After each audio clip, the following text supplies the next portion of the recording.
Isang pulubi ang nag-ahit ng buhok ng isang bilyonaryo sa gitna ng kalsada. Ngunit sa ilalim ng bawat hibla ng buhok, may natuklasan siyang lihim na magpapayanig sa buong lungsod. Bakit kailangan niyang gawin yun? At bakit may mga taong handang pumatay para itago ang katotohanan? Ito ang kwento ng sakripisyo, kapangyarihan, at isang chip na kayang kontrolin ang isip ng tao.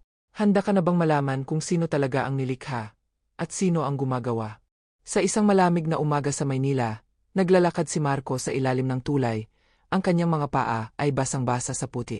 Ang amoy ng usok mula sa mga lumang jeepney ay humalo sa halimuyak ng basurang tinatanggay ng hangin. Ang kanyang mga kamay ay nanginginig, mahigpit na nakahawak sa isang maputing plastik na basyo ng tubig. Walang laman, walang direksyon. Ngunit sa gilid ng kalsada, nakita niya ang isang mamahaling kotse na nakapaada, kintab pa rin sa kabila ng alikabo. Lumabas mula rito ang isang lalaki, matangkad, suot ang mamahaling Amerikana. Ang kanyang buhok ay makintab, parang laging hinaplos ng ginto. Ngunit ang mukha nito ay maputla, pawis na pawis, parang may kinatatakutan. Bigla itong bumagsak sa gilid ng bangketa. Walang malay. Tumakbo si Marco, kahit nanginginig ang tuhod, lumapit siya sa lalaki. "Sir, okay ka lang?" tanong niya, nanginginig ang boses. Walang sago. Ang mga mata ng lalaki ay nanlilisik, parang may sakit na hindi maipaliwanag. May mga sugat sa batok, parang may nanunuot na lason o matinding impeksyon. Walang ibang tao sa paligid. Ang mga tao ay nagmamadali, walang pumapansin. Kinuha ni Marco ang lumang labaha na ginagamit niya sa pag-ahit ng sariling buhok tuwing gabi. Tumitig siya sa lalaki. "Pasensya na, sir, pero ito lang ang alam kong paraan." Dahan-dahan niyang inahi ang buhok ng lalaki. Bawat guhit ng labaha ay nag-iwan ng tunog ng bakal sa bala. Ang hangin ay lumamig. Ang amoy ng dugo ay bahagyang sumingaw. Nang matanggal ang buhok, nakita ni Marco ang namumulang bahagi ng anit, parang may tinusok na maliit na apato. Isang tsi. Kumikislap ng kulay asul. Napatigil si Marco. Huminga siya ng malalim, tinitigan ang chip na tila buhay. Sa sandaling iyon, dumating ang tatlong lalaking nakaitim, may suot na salamin at earphone sa tainga. "Ilayo mo ang kamay mo diyan," sigaw ng isa. Ngunit bago pa sila makalapit, ang lalaki sa lupa ay biglang gumalaw. Bumukas ang kanyang mga mata, maliwanag, parang liwanag ng kamera sa dilim. Hinawakan niya ang kamay ni Marco. "Salamat, kung hindi mo ako inahit, patay na ako ngayon." Ang tinig niya ay mahina, ngunit puno ng biga. "Ngayon, kailangan mong tumakbo. Sila ang naglagay nito sa akin."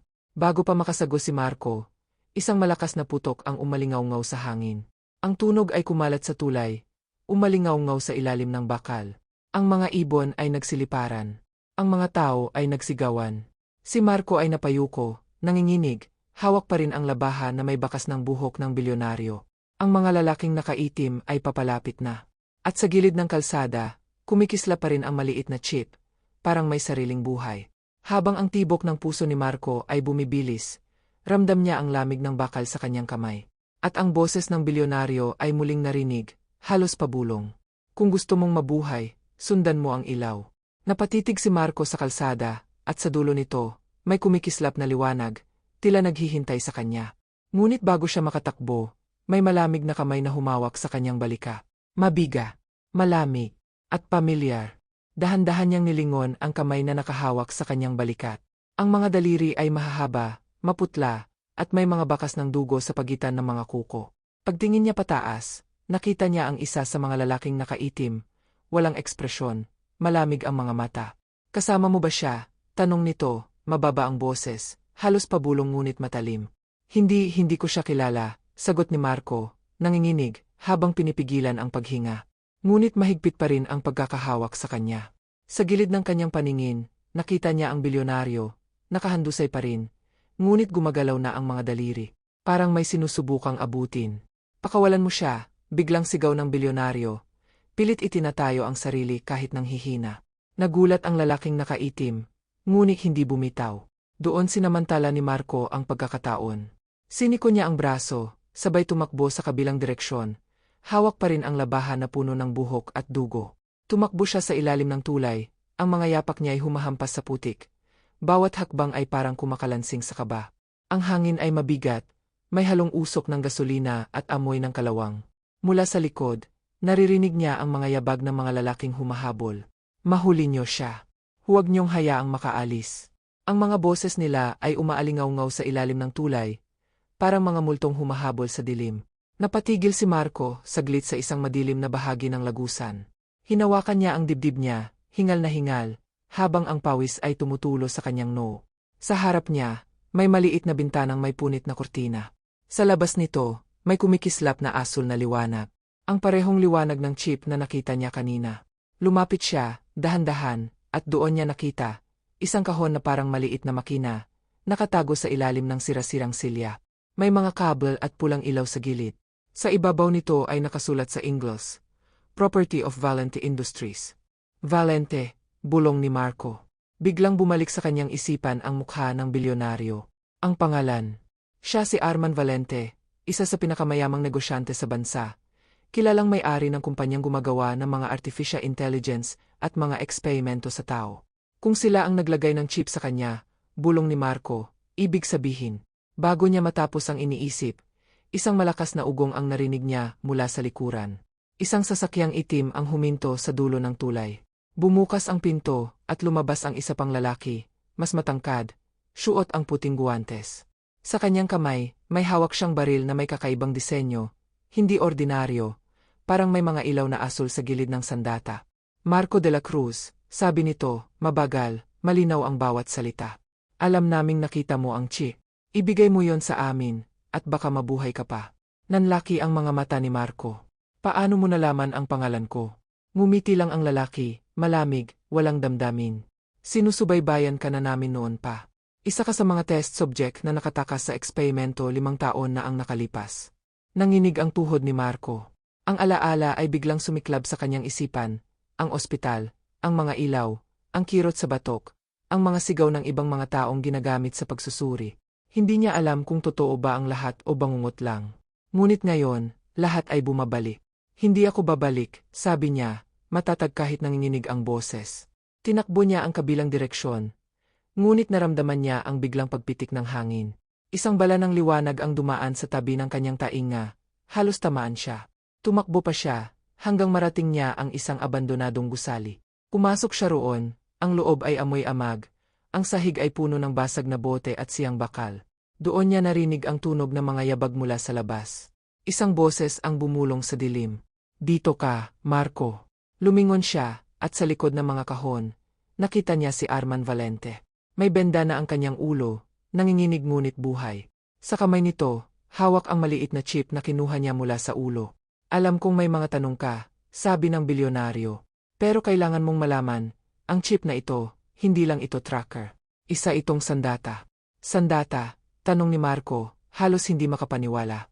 Ginagamit nila ito para kontrolin ang mga tao. Kapag na-activate ito, maaari nilang baguhin ang isip, ang alaala, kahit ang damdamin. Lumapit si Arman, inilagay ang chip sa kamay ni Marco. Ang totoo, ginamit nila ako para subukan ito. Pero nang malaman kong planong ikabit ito sa libu-libong Pilipino, tumakas ako. Pero hinuli ka nila, sagot ni Marco, mahina ang tinik. Tumango si Arman. Kung hindi mo ako inahit kanina, hindi maalis ang chip, at mamamatay ako sa overload. Tahimik silang pareho. Tanging ang patak ng tubig mula sa sirang bubong ang maririnig. Biglang may kumalabog sa labas. Mga yabag muli. 3 lalaki, apasok na sa gusali. Hinawakan ni Arman ang braso ni Marco. Ngayon, ikaw na lang ang makakapagligtas sa atin.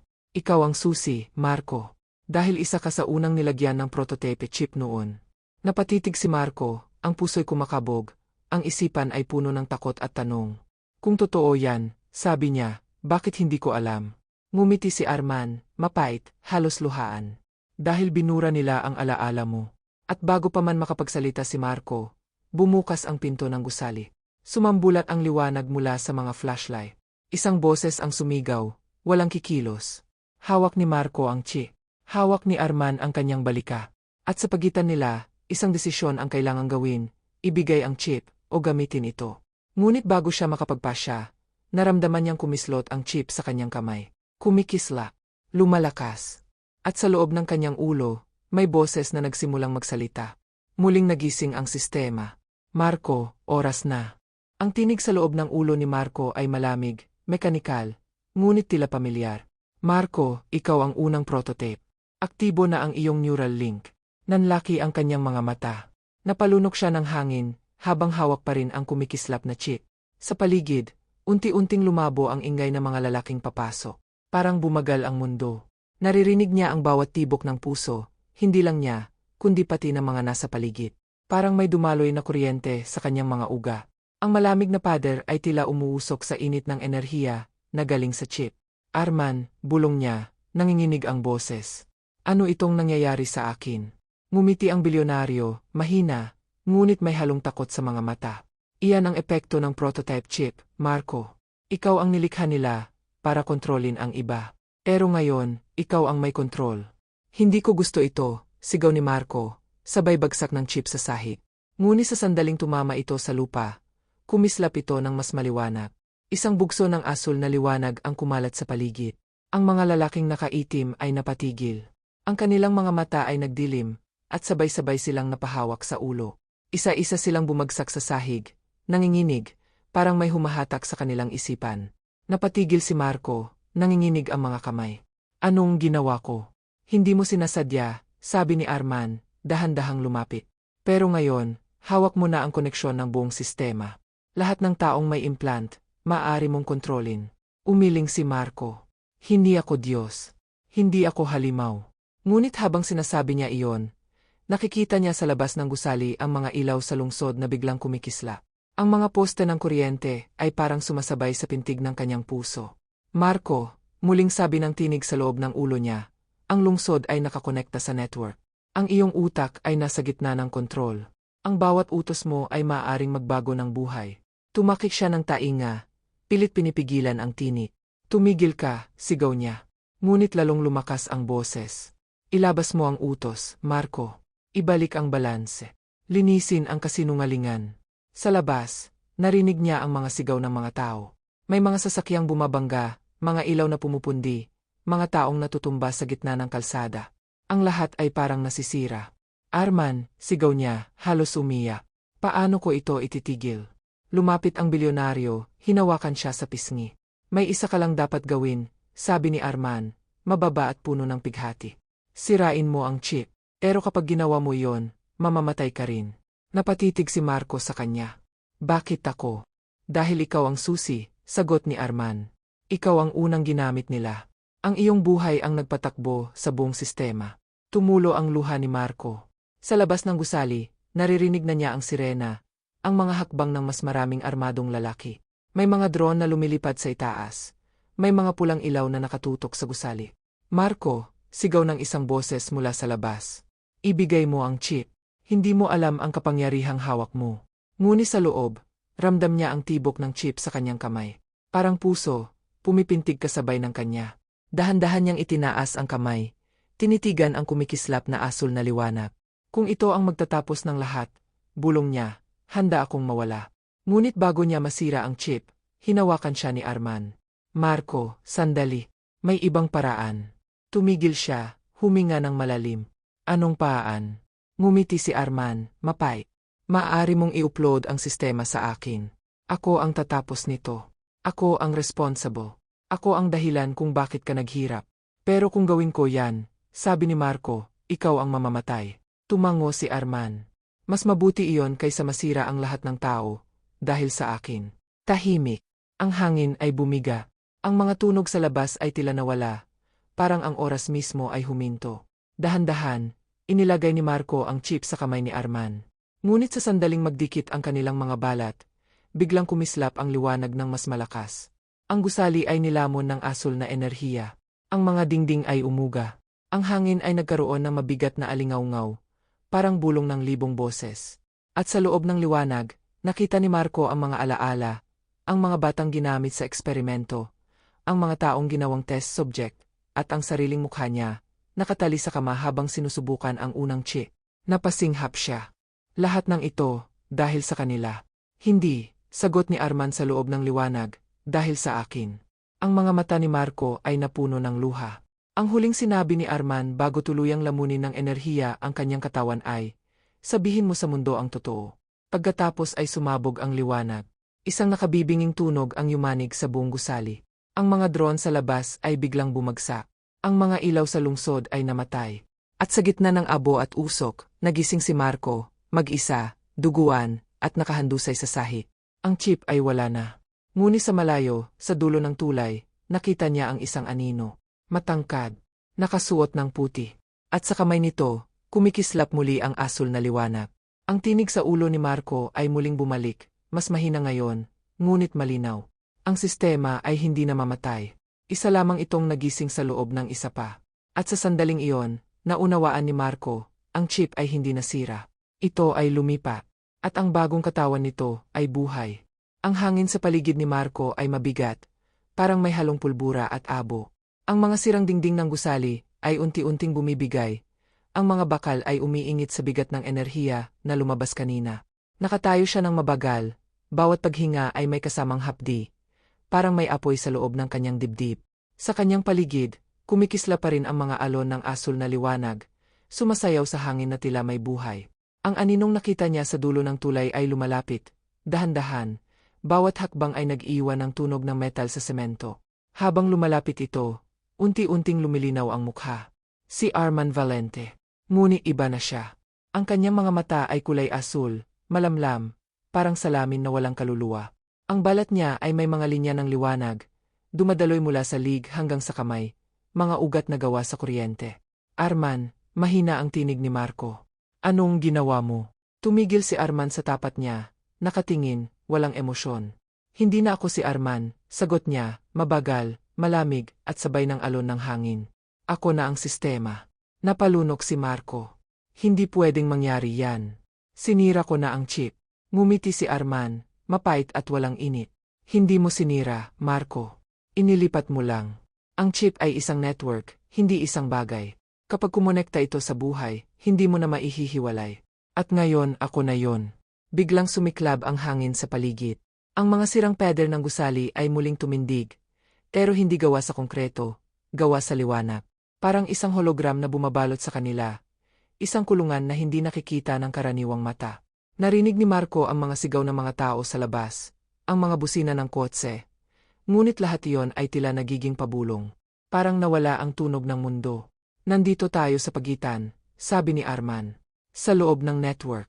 Dito, walang oras, walang kamatayan, at walang katotohanan. Umiling si Marco, humakbang paatras. Ayoko nito. Hindi ako bahagi nito. Ngunit ikaw ang nagsimula, sagot ni Arman. Kung hindi dahil sa'yo, hindi mabubuhay ang sistema. Ikaw ang susi, Marco. Ang unang nilikha. Ang mga mata ni Marco ay napuno ng tako. Nilalang. Hindi ako robot. Ngumiti si Arman, at sa likod ng kanyang mga mata, ay may sumiklab na mga imahe, mga alaala ni Marco na hindi niya maalala. Isang batang umiiyak sa loob ng laboratorio. Mga doktor na nakaputi, may hawak na tablet. Isang lalaking may suot na itim na kwelyo. Si Arman mismo, mas bata, at malamig ang tingin. Ang totoo, Marco, sabi ni Arman, hindi ka ipinanganak. Ikaw ay ginawa.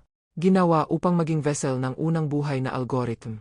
Hindi, sigaw ni Marco, sabay takbo paalis. Ngunit saan man siya tumingin, pader ng liwanag ang nakapaligid. Walang daan palabas. Walang hangin. Ang bawat paghinga niya ay nagiging mahirap, parang may humihigop sa kanyang lakas. Hindi mo ito matatakas, sabi ni Arman. Dahil ang bawat hinga mo ay bahagi ng sistema. Ngunit sa kabila ng takot, naramdaman ni Marco ang tibok ng kanyang puso. Mas malakas, mas matindi. At sa bawat pintig, may kumikislap na liwanag sa kanyang mga kamay. Hindi mo ako kontrolado, sabi niya, mababa ngunit matatag. May puso ako, Arman. May kaluluwa. Tumawa si Arman, malamig at walang tunog. Ang puso ay data. Ang kaluluwa ay code. Lahat ng iyan ay gawa ng kamay ko. Ngunit sa sandaling iyon, sumigaw si Marco, buong lakas. At mula sa kanyang dibdib ay sumabog ang isang liwanag, hindi kulay asul, kundi puti. Malinis, mainit, parang liwanag ng araw sa gitna ng bagyo. Ang buong paligid ay umuga. Ang mga hologram ay nagbitak. Si Arman ay napatigil, at ang kanyang mga mata ay muling kumuwap, parang may natitirang piraso ng tao sa loob. Marco, mahina niyang sabi, anong ginagawa mo? Ginagamit ko kung anong natira sa akin, sagot ni Marco. Ang bahagi kong hindi mo magagaya. Ang puting liwanag ay patuloy na lumawa. Ang mga pader ng liwanag ay nagsimulang gumuho. Ang mga alon ng enerhiya ay naglaho, at unti-unting bumalik ang tunog ng mundo. Ngunit habang naglalaho ang network, lumalabo rin ang anyo ni Arman. Kung tuluyan mong buburahin ang sistema, sabi niya, halos pabulong, mawawala rin ako. At lahat ng nakapaloob dito, pati ang mga alaala mo. Tumigil si Marco. Tumingin siya sa paligid. Nakita niya ang mga imahe ng mga batang ginawang eksperimento, ang mga pangalang nawala, ang mga mukha na nilamon ng sistema. Kung buburahin niya ito, mawawala rin sila. Ngunit kung hindi, mananatiling bihag ang mundo sa ilalim ng kontrol ng chip. Napasandal siya sa dingding ng liwanag, hingal na hingal. Hindi ko alam kung alin ang tama, bulong niya. Lumapit si Arman. Ang mukha ay muling nagkaroon ng bahagyang lambing. Ang tama, Marco, ay ang pumili. Dahil ang pagpili, iyan ang hindi kayang kopyahin ng anumang makina. Tumulo ang luha ni Marco. Kung ganoon, pipiliin kong tapusin ito. Itinaas niya ang kanyang kamay, at ang liwanag sa kanyang dibdib ay sumiklab ng mas maliwanag. Ang puting enerhiya ay pumulandit sa lahat ng direksyon, parang alon ng araw na bumabalot sa lahat ng dilim. Si Arman ay ngumiti bago tuluyang nawala. At ang huling salitang narinig ni Marco, bago lamunin ng liwanag ang lahat ay, "Salamat, anak." Pagmulat ni Marco, nakahiga siya sa gitna ng kalsada. Tahimik ang paligid. Walang liwanag, walang drone, walang sigawan. Ang lungsod ay tila huminto, ngunit buhay. Ang mga ilaw ay muling kumikislap sa mga gusali, ngunit malambot, hindi na malamig. Sa gilid niya, may natirang maliit na piraso ng metal. Ang chip, basag na, patay. Pinulot niya ito, tiningnan, at may nakasulat sa loob ng manipis na metal. Project Genesis, Subject CO1, Marco Valente. Napatitig siya. Ang apelido, Valente. At doon niya naintindihan ang lahat. Hindi lang siya nilikha ni Arman. Anak siya nito. At sa katahimikan ng umagang iyon, habang sumisikat ang araw sa ibabaw ng Maynila, naramdaman ni Marco ang unang tunay na init na hindi galing sa makina, kundi sa araw, sa hangin, at sa buhay na muli niyang napanumbalik. Ngunit sa di kalayuan, sa ibabaw ng isang gusali, may pulang ilaw na kumikislap. At mula sa loob ng sirang server tower, isang boses ang muling bumulong sa dilim. System reboot, sequence initiated. Ang araw ay tuluyang sumikat sa ibabaw ng Maynila. Ang mga sinag nito ay dahan-dahang gumagapang sa mga siyang gusali, sa mga kalsadang puno ng abo, at sa mga mukha ng mga taong muling nagigising matapos ang mahabang gabi ng kaguluhan. Tahimik ang paligid, ngunit may kakaibang pakiramdam ng kapayapaan. Si Marco ay nakaupo sa gilid ng tulay, ang parehong tulay kung saan nagsimula ang lahat. Ang kanyang mga kamay ay may mga sugat, ngunit ang mga ito ay simbolo ng kalayaan, hindi ng pagkatalo. Sa tabi niya, nakahimlay ang lumang labaha, kalawangin, ngunit malinis. Tiningnan niya ito ng matagal, at bahagyang ngumiti. Dito nagsimula ang lahat, bulong niya. At dito rin matatapos. Sa malayo, naririnig niya ang mga batang tumatawa, mga jeepney na muling umaandar, at mga tindero ng kape na bumabalik sa lansangan. Ang mundo ay bumabalik sa dati, marahan, ngunit totoo. Ngunit sa puso ni Marco, alam niyang may mga sugat na hindi na muling maghihilom. Inilabas niya mula sa kanyang bulsa ang piraso ng siyang chip. Basag na ito, ngunit sa gitna ng bakal ay may bahagyang kumikislap, isang maliit na pulang ilaw, halos hindi mo mapapansin. Tinitigan niya iyon ng matagal, tapos ay bumulong, "Kung buhay ka pa, sana natagpuan mo na rin ang kapayapaan, ama."